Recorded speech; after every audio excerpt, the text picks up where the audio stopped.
What are your thoughts on the actual value of a brand that isn't a private label brand that is potentially reselling, but still making really good profit? I'm just interested. Yeah, good question. The answer is it depends. Let's talk through a couple of examples. Suppose you've got a business where it's literally you're just doing online arbitrage. And there are some people do big numbers with this who've got very clever setups and entire teams whose job it is to go out to supermarkets, find the products, check if they can sell them, and then do everything they need to do to get that product purchased, sent into Amazon, and then sold. Those do have value. They're profit-generating machines.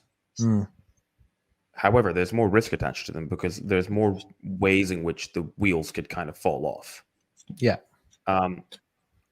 What you're buying there is you're really buying the systems and the processes. You're buying the machine, and to an extent, you're buying the safety and the goodwill associated with having an aged, high quality account. If we're talking about Amazon, that is. And the account and the stock, I suppose, as well. Yeah. So those can be sold. We don't deal with that, but you can sell them, but for nowhere near the multiple of what I would call, a real brand. But then we can move to a model a bit like what you just described there, where perhaps you're offering a hamper or a bundle comprised of other products. That's what I do a lot. To an extent, then you've got a brand. Your brand is, Hayden's hampers, right, or whatever. I'm making that up. Yeah. Right, that's a brand, and then within that, there are other products upon which your brand kind of relies. But if anything happened to those other brands that you stock in your hamper, you could switch it up. So it is quite safe in a way, yeah. It's relatively, in a way, you've got a brand. It's just that instead of purchasing products from your manufacturer, and it's your own branded product, you're just stocking it with other products that you might buy closer to source. And of course, your profit margins aren't going to be as high.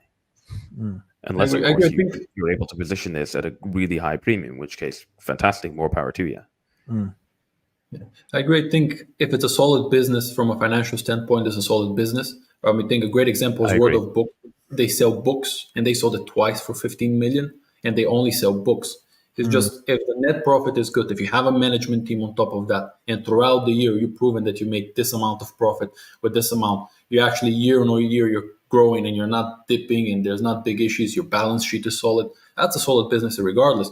Because then you have the issue of brands that they're great, but then you see their financials a disaster. So, and as you know, brands nowadays, there are very few brands who actually stick out, that if tomorrow you stop ads, they manage to survive. Like Gymshark is one of them, but most brands are not as powerful as they think. And I think when you're the owner of that brand, you always think, oh, that's my brand, is so powerful. I don't think it's that powerful. If it's a solid business, it's a solid business. Plus, if it's a brand, then the multiple, I think, really increases. I, for example, knew a person who was doing motocross, just motocross reselling, and they sold it for 2 or 3 million, about that, a couple of millions they sold it for. And they were just reselling. But they knew that niche, straight reselling, Amazon, eBay, and the website. I think being multi-platform, multi-channel is very important, because having all your eggs on Amazon to an investor is a risk.